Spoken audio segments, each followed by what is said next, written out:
Today, on December 18th, is the 20th death anniversary of Chris Farley.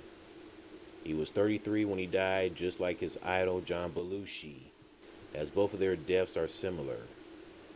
Chris, for whatever reason, was obsessed with the number 33. Like he knew he would die like his idol. Chris died 7 days before Christmas, and his funeral was held 5 days after his death on December 23rd in his hometown, Madison, Wisconsin. Over 500 people attended his funeral, including Chris Rock, Adam Sandler, Rob Schneider, Tom Arnold, George Wendt, Norm from Cheers. David Spade did not attend his funeral as he was too emotional and he felt he would not handle it, even when seeing Chris in the box, aka the coffin. Apparently, a lot of people took it the wrong way or were misunderstanding his reason why he did not attend. If the man was not able to go to his funeral due to a good reason, then why be so hard on him? He did not hate Chris. He didn't say screw Chris in his funeral. People are different. Some people can't handle going to a funeral, seeing someone in a casket. Some can, so why force them? His final guest appearance on Saturday Night Live was on October 25th, 2 months before he died. There was a visible decline in his health, as his voice was hoarse and flushed skin were the subject of the public scrutiny. I saw the documentary of Chris Farley, The Final Days, a couple of days ago, finding out the cause of his death and what happened days prior to his death. I hated the part when the woman portraying as Heidi was leaving the guy portraying Chris, telling Heidi, "Don't leave me." Chris, I need to go. She asks Chris to pay her for her time, You don't have but he doesn't want to be left alone. And he says, don't leave me, don't leave me, don't leave me. Jesus, I'm out. Oh, I'm no, out. but baby. You owe me my money. No, I've been here for 3 days. You need to pay me my money. I'm your girlfriend. As she tries to leave, Chris appears to jokingly fall to the floor. Jesus, Chris. Heidi assumes he's fallen asleep and takes a photo, thinking it would be funny to show him later. What a bitch. What a bitch. She took a picture of him thinking he fell asleep and thinking it would be funny to show it to him later. How about calling 911? You can't just assume, oh, he's asleep, I'm sure he'll be fine. Bull crap. Heidi getting angry. I want my money. She was more worried about her money than Chris.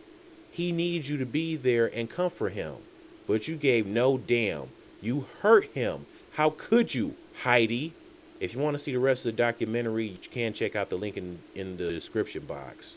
I'm sure you guys saw the Family Guy Don't Be a Dick in At Christmas episode for this year, when Peter is visited by Patrick Swayze's ghost spirit. You know, since Patrick Swayze was in the Ghost movie with Demi Moore and his character died and he ended up, seen as a ghost. Towards the end, Patrick Swayze and Peter did that Chippendale dance from that skit from Saturday Night Live with Patrick Swayze and Chris Farley. Yeah, the same skit that killed Chris, where it was a funny sketch, but it hurt Chris. Yeah, so they were doing that, and Lois, the kids, Brian, Carter, and Babs, they didn't know what the heck Peter was doing. They didn't know who he was talking to. So I guess that was a tribute to Chris Farley, since this is now 20 years since he passed away.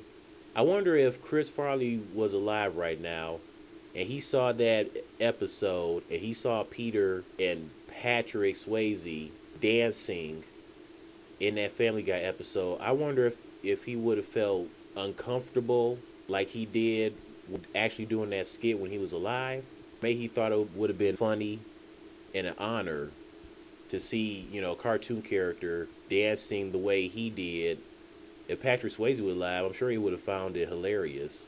Chris and his father were good friends. His father definitely took it the hardest when his son passed away. His father passed away 15 months after Chris died.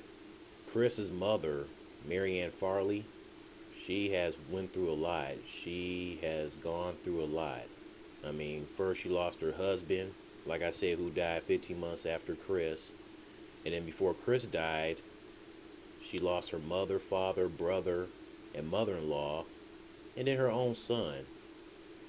So she's went through a lot. And she even said that his father lost his will to live after Chris died. He died of a broken heart. Damn, man, that's deep. Ooh, that sucks. Rest in peace, Chris Farley. You are definitely missed.